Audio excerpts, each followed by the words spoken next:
Ang daming alam ngayon ni Gatchalian ah. Akalain mo ah, alam niya na meron daw armadong grupong posibleng manggulo sa Senado. Eh para saan?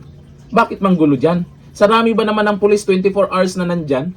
Tapos meron kang sasabihin ganyan? Eh yung mga senador na iba, bising-busy doon sa Mindanao.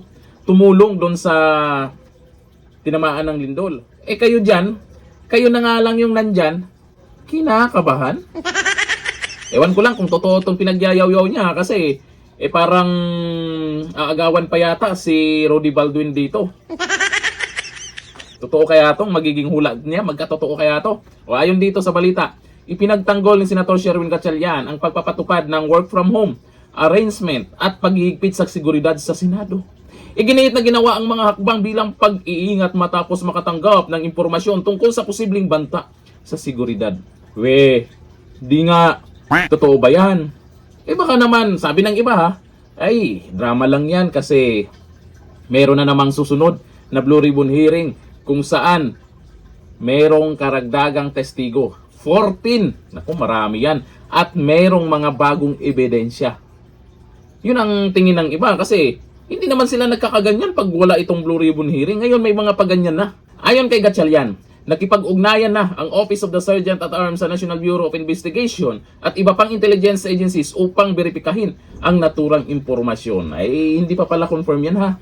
Yung mga sinasabi nila na ito kay Gatchalian na may mga armadong grupo na gustong manggulo sa Senado, hindi pa po konfirmado yan. Sabi-sabi lang yan. Pero sa tingin ko para sa akin, malabo man yan. Kasi nakaraan lang naman kaya nagkagulo dyan dahil si Bato nandyan. Ngayon, bakit kailangang manggulo pa dyan sa Senado? Para saan?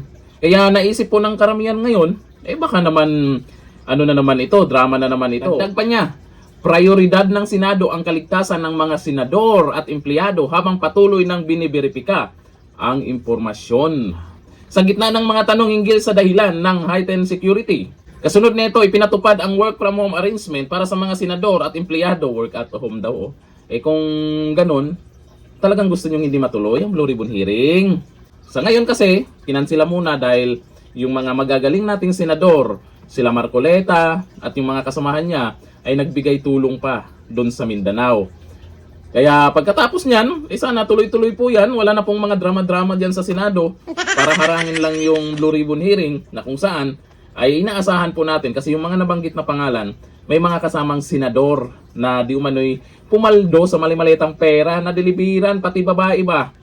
Ito sabi ni Jojo Sobremonte, marami pong hindi naniniwala dito ha sa balitang to. Kasi sinasabi po ni Gatchalian, Rudy Baldwin, ikaw ba yan?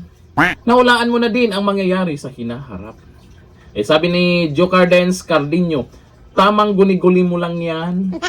Sabi ni Abre Caballo, ayan na naman ang drama niyo. Marami pong nag-comment na hindi po sila naniniwala at malamang baka dahil lang din dito sa magiging or susunod na Blue Ribbon hearing dahil nabanggit nga na mayroong panibagong testigo at may mga bagong pasabog po dyan, malamang mga mas mabibigat na ebidensya, video, picture, dokumento at kung ano pa. Kinabahan ang mga yan. Tingnan nyo naman, takot na takot sila dyan pumunta sa Mindanao. Tingnan nyo yung mga nagtapang-tapangan nakaraan dyan sa Senado. Nasaan? Marami daw natulungan. Nadeliveran pa ng malay-maletang pera. Bawasan nyo naman yan. Tulong-tulong din pag may time. Hanggang dito lang. Thank you. Bye-bye.